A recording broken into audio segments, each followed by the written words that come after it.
ಈಗ ತಾನೇ ನೀಟ್ ಪ್ರಶ್ನೆ ಪತ್ರಿಕೆ ಸೋರಿಕೆ ಪ್ರಕರಣ ಒಂದು ಹೋರಾಟ ಒಂದು ಅಂತ್ಯಕ್ಕೆ ಬರ್ತಾ ಇದೆ. ಆದರೆ ಕರ್ನಾಟಕದಲ್ಲಿ ಅದರಲ್ಲೂ KPSCನಲ್ಲಿ ದೊಡ್ಡ ಕರ್ಮಕಾಂಡ ಬಗದಷ್ಟು ಬಯಲಾಗ್ತಾ ಇದೆ ಭ್ರಷ್ಟಾಚಾರ.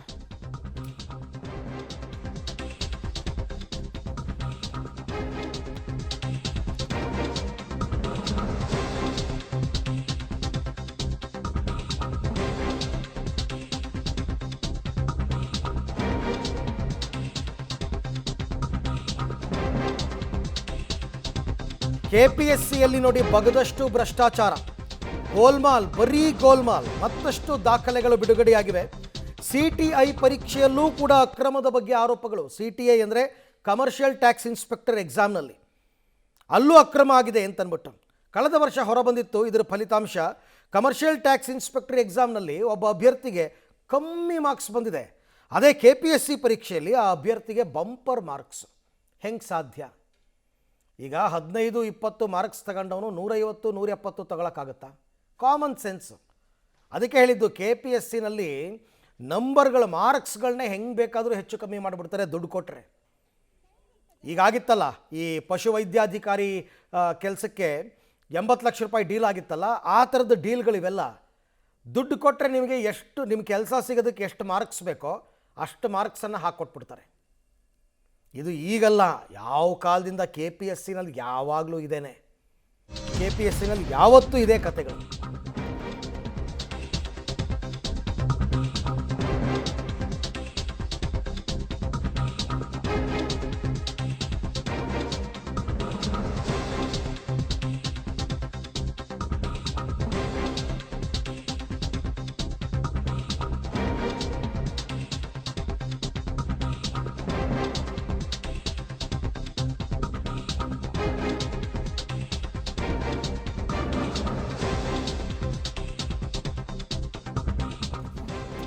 ನೋಡಿ, ಇರ್ತಕ್ಕಂಥ ಆರೋಪ ಏನಂದರೆ ಈ ಕಮರ್ಷಿಯಲ್ ಟ್ಯಾಕ್ಸ್ ಇನ್ಸ್ಪೆಕ್ಟರ್ ಎಕ್ಸಾಮ್ನಲ್ಲಿ OMR ಶೀಟನ್ನು ತಿದ್ದಿದ್ದಾರೆ ಅಂತ ಆರೋಪ.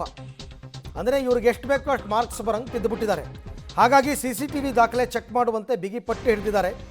KPSC ಕಾರ್ಯದರ್ಶಿಗೆ ದಾಖಲೆ ನೀಡಿ ತನಿಖೆಗೆ ಆಗ್ರಹ. ನೋಡಿ, ಒಬ್ಬ ವ್ಯಕ್ತಿ KEA ನಡೆಸಿರೋ ಎಕ್ಸಾಮಲ್ಲಿ 15 ಮಾರ್ಕ್ಸು, ಅದೇ CTI ಎಕ್ಸಾಮಲ್ಲಿ 150 ಮಾರ್ಕ್ಸು. ಹೆಂಗೆ ಸಾಧ್ಯ? ಇಲ್ಲಿ 15, ಅಲ್ಲಿ 150. ಇನ್ನೊಬ್ಬ ವ್ಯಕ್ತಿಗೆ KEA ಎಕ್ಸಾಮಲ್ಲಿ 33, KPSCಯಲ್ಲಿ 160. ಯಾಕೆಂದರೆ ದುಡ್ಡು ಕೊಟ್ಟಿದ್ದಾರೆ ಅಷ್ಟೇ. Simple, very simple.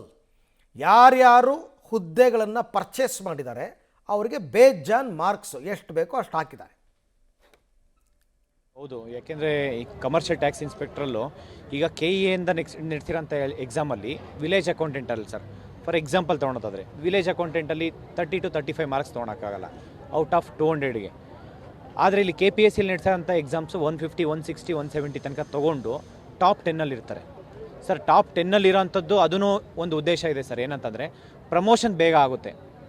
ಅಂದರೆ ನೆಕ್ಸ್ಟ್ 5 ಇಯರ್ಸಲ್ಲಿ ಒಳ್ಳೆ ಗ್ರೂಪ್ B ಹೋಗ್ತಾರೆ ಸರ್ ಅವರು.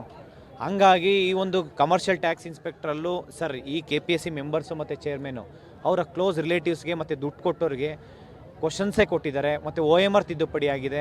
ಅಷ್ಟು ಈಸಿಯಾಗಿ ನೋಡಿ ಸರ್, ಅಲ್ಲಿ 35 ಮಾರ್ಕ್ಸ್ ತೊಗೊಳಕ್ಕೆ ಬಂದಿಲ್ಲ ಅಂತಂದರೆ ಇಲ್ಲಿ 150, 160 ಮಾರ್ಕ್ಸ್ ತೊಗೊಂಡ್ರೆ ಅದು ಕರಪ್ಷನ್ ಅಲ್ದಿರ ಮತ್ತೆ ಇನ್ನೇನಂತ ಹೇಳ್ಬೇಕು ಸರ್. ಇದು ಕಮರ್ಷಿಯಲ್ ಟ್ಯಾಕ್ಸ್ ಇನ್ಸ್ಪೆಕ್ಟ್ರಲ್ಲಿ 100% ಸರ್ ಇದು ಕರಪ್ಷನ್ ಆಗಿದೆ. KPSCಯಿಂದ ನಡೆಸಿರೋಂಥ ಪ್ರತಿಯೊಂದು ಎಕ್ಸಾಮಲ್ಲೂ ಆಗಿದೆ. ಅದರಲ್ಲೂ ಇದರಲ್ಲಿ CTI ಕಮರ್ಷಿಯಲ್ ಟ್ಯಾಕ್ಸ್ ಇನ್ಸ್ಪೆಕ್ಟ್ರಲ್ಲಿ ಎಕ್ಸಾಂಪಲು ಕರಪ್ಷನ್ ಆಗಿದೆ ಅಂತ ಹೇಳ್ಬಿಟ್ಟು ಸರ್. ಇದೂ ಏನಿಲ್ಲ ಅಂದ್ರೂ 230 ಪೋಸ್ಟ್ ಇದೆ ಸರ್ ಇದು CTI ಕಮರ್ಷಿಯಲ್ ಟ್ಯಾಕ್ಸ್ ಇನ್ಸ್ಪೆಕ್ಟ್ರು. ಇದರಲ್ಲೂ ಕಡಿಮೆ ಅಂತಂದರೂ ಒಂದೊಂದು post 70 lakhs 80 lakhs more than 1 crore ಕೊಡೋಕ್ಕೂ ರೆಡಿ ಇದ್ದಾರೆ ಸರ್. ಯಾಕೆ ಈ ಒಂದು ಪೋಸ್ಟಿಗೆ ಕಮರ್ಷಿಯಲ್ ಟ್ಯಾಕ್ಸ್ ಇನ್ಸ್ಪೆಕ್ಟ್ರಲ್ಲಿ, ಯಾಕೆಂದರೆ ಅದರಲ್ಲಿ ಇನ್ಕಮು ಹಂಗೆ ಇದೆ ಮತ್ತು ಸ್ಯಾಲ್ರೀಸು ಹಂಗೆ ಇದೆ ಮತ್ತು ಪ್ರಮೋಷನ್ನು ಬೇಗ ಆಗುತ್ತೆ ಸರ್ ಇದರಲ್ಲಿ. ಹಂಗಾಗಿ ತುಂಬ ವರ್ಷ ಆದಮೇಲೆ ಇದು ಕಮರ್ಷಿಯಲ್ ಟ್ಯಾಕ್ಸ್ ಇನ್ಸ್ಪೆಕ್ಟ್ರು ನೋಟಿಫಿಕೇಷನ್ ಆಗಿದ್ದು. ಇದರಲ್ಲೂ ಅವ್ರಿಗೆ ಬೇಕಾಗಿರೋಂಥವ್ರಿಗೆ ಹುದ್ದೆ ಕೊಟ್ಟಿದ್ದಾರೆ ಸರ್. ಕೆಲವೊಂದು ಹುದ್ದೆಗಳು ಲಾಸ್ಟ್ ಟೈಮು ಅವರೇನು 2021-22 ಆಯ್ತು ಪ್ರಾಬಬ್ಲಿ ಒಂದು 2021ನಲ್ಲಿ ಒಂದು ನೋಟಿಫಿಕೇಷನ್ ಆಗಿತ್ತು ಸರ್. ಈ ಬಗ್ಗೆ ಮತ್ತಷ್ಟು ಮಾಹಿತಿ ನನ್ನ ಕೊಲೀಗ್ ಪವಿತ್ರ ಅವರಿಂದ ಪಡ್ಕೊಳ್ಳೋಣ. ಪವಿತ್ರ, ಏನ್ರಿ ಇದು KPSC ಕರ್ಮಕಾಂಡ? 15 ಮಾರ್ಕ್ಸ್ ತಗೊಳಕ್ಕಾಗದೇ ಇದ್ದವನಿಗೆ 150 ಮಾರ್ಕ್ಸ್ ಅಂತೆ, 30 ಮಾರ್ಕ್ಸ್ ತಗೊಳಕ್ಕಾಗದಿದ್ದವನಿಗೆ 160 ಮಾರ್ಕ್ಸ್ ಅಂತೆ. ಎಂಥವ್ರಿಗೂ ಅನುಮಾನ ಬಂದೇ ಬರುತ್ತೆ. ಈಗ ಇದಕ್ಕೆ ಪೂರಕವಾದ ಸಾಕ್ಷ್ಯಗಳೇನಾದರೂ ಬಿಡುಗಡೆ ಆಗಿದೆಯಾ ಅಂತ? ಈಗ ಇದಕ್ಕೆ ಪೂರಕವಾಗಿರುವಂತಹ ಸಾಕ್ಷಿ ಅಂದ್ರೆ ಒಂದು ಕರ್ನಾಟಕ ಎಕ್ಸಾಮಿನೇಷನ್ ಅಥಾರಿಟಿಯ ಮಾರ್ಕ್ಸ್ ಹಾಗೂ KPSCಯಲ್ಲಿ ಸಿಕ್ಕಂತಹ ಮಾರ್ಕ್ಸ್ ಅನ್ನ ಈಗ ಸದ್ಯದ ಮಟ್ಟಿಗೆ ಅದನ್ನು ಟ್ಯಾಗ್ ಮಾಡಿ ಈಗ KPSC ಕಾರ್ಯದರ್ಶಿ ಆಗಿರುವಂತಹ ಜ್ಯೋತಿ ಅವರಿಗೆ ಕಳಿಸ್ಕೊಟ್ಟಿದ್ದಾರೆ. ಈ ಬಗ್ಗೆ ತನಿಖೆಯನ್ನ ಕೂಡ ಮಾಡಬೇಕು ಅಂತ ಹೇಳಿದ್ದಾರೆ. ಜೊತೆಗೆ ವಿದ್ಯಾರ್ಥಿ ಸಂಘಟನೆಯವರು ಕೂಡ ಇದಕ್ಕೆ ಪೂರಕವಾಗಿ ಆರೋಪವನ್ನ ಮಾಡಿದ್ದಾರೆ. KPSCಯ CTI ಎಕ್ಸಾಮ್ನಲ್ಲಿ ದೊಡ್ಡ ಮಟ್ಟದ ಭ್ರಷ್ಟಾಚಾರ ನಡೆದಿದೆ, ಅದರಲ್ಲಿ ಭಾಗಿಯಾದವರು ಬಹುತೇಕ KPSCಯ ಸದಸ್ಯರ ಕುಟುಂಬಸ್ಥರು ಅನ್ನುವಂತಹ ಮಾಹಿತಿಯನ್ನು ಕೊಟ್ಟಿದ್ದಾರೆ. ಹಾಗಾಗಿ OMR ಶೀಟ್ ಅನ್ನ ತಿದ್ದಲಾಗಿದೆ ಅನ್ನುವಂತಹ ಗಂಭೀರ ಆರೋಪ ಕೇಳಿ ಬಂದಿದೆ. ಈಗ CTI ಅಂತಲ್ಲ ಅಥವಾ ಪಶುವೈದ್ಯಾಧಿಕಾರಿಗಳ ಎಕ್ಸಾಮ್ ಅಂತಲ್ಲ ಅರವಿಂದ್, ಎಲ್ಲ ಎಕ್ಸಾಮ್ ಅಲ್ಲೂ ಕೂಡ ಅಕ್ರಮ ಆಗಿದೆ, ಇನ್ಕ್ಲೂಡಿಂಗ್ KS ಅನ್ನುವಂತಹ ಮಾಹಿತಿಗಳು ಬರ್ತಾ ಇದೆ. ಜೊತೆಗೆ ಯಾವ ರೀತಿಯಾಗಿದೆ ಅಂದ್ರೆ ಅಲ್ಲಿನ KPSC ಕಾರ್ಯದರ್ಶಿ ಅವರೇ ಒಂದು ಹಂತದಲ್ಲಿ ಭ್ರಷ್ಟಾಚಾರದ ಆರೋಪಗಳಿಗೆ ನನಗೆ ಮುಜುಗರ ಆಗ್ತಾ ಇದೆ ಅನ್ನುವಂತ ಹೇಳಿಕೆಯನ್ನ ಬಹಿರಂಗವಾಗಿ ಕೊಡ್ತಾರೆ. UPSC ಮಾದರಿಯಲ್ಲೇ KPSCಯ ಸದಸ್ಯರು ಹಾಗೂ ಅಧ್ಯಕ್ಷರ ನೇಮಕ ಆಗಬೇಕು ಅನ್ನುವಂತಹ ಆಗ್ರಹವನ್ನ ಅವರೇ ವ್ಯಕ್ತಪಡಿಸ್ತಾ ಇದ್ದಾರೆ. ಅಂದ್ರೆ ಎಷ್ಟರ ಮಟ್ಟಿಗೆ ಅಲ್ಲಿ ಭ್ರಷ್ಟಾಚಾರ ಬೀಡು ಬಿಟ್ಟಿದೆ ಅನ್ನುವಂಥದ್ದು ಗೊತ್ತಾಗ್ತಾ ಇದೆ. ಸೊ ಹೀಗಾಗಿ ಕಳೆದ ವರ್ಷ ನಡೆದಿರುವಂತಹ ಎಕ್ಸಾಮ್ನ ಫಲಿತಾಂಶ ಅದು. ಹಾಗಾಗಿ ಕೊಠಡಿಯ CCTV ದಾಖಲೆಯನ್ನ ಬಿಡುಗಡೆ ಮಾಡಬೇಕು, ಇದರ ಬಗ್ಗೆ ತನಿಖೆ ಆಗಬೇಕು ಅನ್ನುವಂಥದ್ದನ್ನ ಆಗ್ರಹವನ್ನ ಮಾಡ್ತಾ ಇದ್ದಾರೆ. ಬಟ್ ಈಗ ಅದರಲ್ಲಿ ಸೆಲೆಕ್ಟ್ ಆದವರು ಆಲ್ರೆಡಿ ಜಾಬ್ ಅನ್ನ ಹಿಡಿದಿದ್ದಾರೆ ಅಂತ ಅನ್ಸುತ್ತೆ. ಸೊ ಎಲ್ಲಾ ಎಕ್ಸಾಮ್ ಅಲ್ಲೂ ಕೂಡ ದುಡ್ಡು ಕೊಟ್ರೆ ಸರ್ಕಾರಿ ಉದ್ಯೋಗ ಅನ್ನುವಂಥದ್ದೇ ಆಗಿದ್ರೆ ಹೇಗೆ ಇದು ಅನ್ನುವಂಥದ್ದೇ ಪ್ರಶ್ನೆ. ದಿನಕ್ಕೊಂದೊಂದು ಹಗರಣ KPSCದು ಹೊರಗಡೆ ಬರ್ತಾನೆ ಇದೆ. ಸೊ ಹಾಗಾಗಿ ಸರ್ಕಾರ ಈ ವಿಚಾರದಲ್ಲಿ ಯಾವ ರೀತಿಯ ನಿರ್ಧಾರವನ್ನ ಮಾಡುತ್ತೆ, ಉನ್ನತ ಮಟ್ಟದ ತನಿಖೆ ಆಗಬೇಕು ಅನ್ನುವಂತಹ ಆಗ್ರಹಗಳು ಕೇಳಿ ಬರ್ತಾ ಇದೆ. ಸೊ ಹಾಗಾಗಿ ಸರ್ಕಾರ ಏನ್ ಮಾಡುತ್ತೆ ಅನ್ನುವಂಥದ್ದು ನೋಡಬೇಕು. ಯಾಕಂದ್ರೆ ಈಗ ಪಶುವೈದ್ಯಾಧಿಕಾರಿಗಳ ಹುದ್ದೆಗಳ ಬಗ್ಗೆ ಏಜೆಂಟರ್ಗಳ ಆಡಿಯೋ ಏನಿದೆ ಪಬ್ಲಿಕ್ ಟಿವಿ ವರದಿ ಬಿತ್ತರ ಮಾಡಿದ ತಕ್ಷಣ ಈಗ ಅದನ್ನ ಕಮಿಟಿ ನೇಮಕ ಮಾಡಿದ್ದಾರೆ. ಬಟ್ ಅದು ಕೂಡ ಕಣ್ಣೊರೆಸುವ ತಂತ್ರ ಆಗಬಾರ್ದು. ಯಾಕಂದ್ರೆ ಕಮಿಟಿಯ ಮೇಲೆ ಯಾವ ನಂಬಿಕೆಯೂ ಕೂಡ ವಿದ್ಯಾರ್ಥಿಗಳಿಗೂ ಉಳಿದಿಲ್ಲ, ಜನರಿಗೂ ಕೂಡ ಉಳಿದಿಲ್ಲ. ಎಲ್ಲಾಗುತ್ತೆ ಪಾರದರ್ಶಕ ತನಿಖೆ.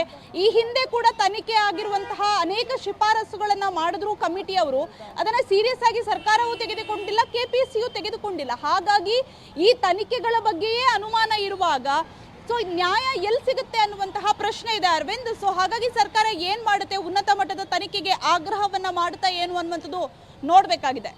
ರೈಟ್, ಹಾಗೆ ಸಂಪರ್ಕದಲ್ಲಿರಿ ಪವಿತ್ರ, ನಿಮ್ಮ ಜೊತೆ ಮತ್ತೆ ಮಾತನಾಡ್ತೀನಿ. ವಿಲೇಜ್ ಅಕೌಂಟೆಂಟ್ ಆಗೋದಕ್ಕೆ ಯೋಗ್ಯವಿಲ್ಲದ ವ್ಯಕ್ತಿಯೊಬ್ಬ ಕಮರ್ಷಿಯಲ್ ಟ್ಯಾಕ್ಸ್ ಇನ್ಸ್ಪೆಕ್ಟರ್. ನೋಡಿ ನಮ್ಮ ನಮ್ಮ ನಮ್ಮ ದೇಶದ ಪರಿಸ್ಥಿತಿ ಹೆಂಗಿದೆ ಅಂತಂದ್ಬಿಟ್ಟು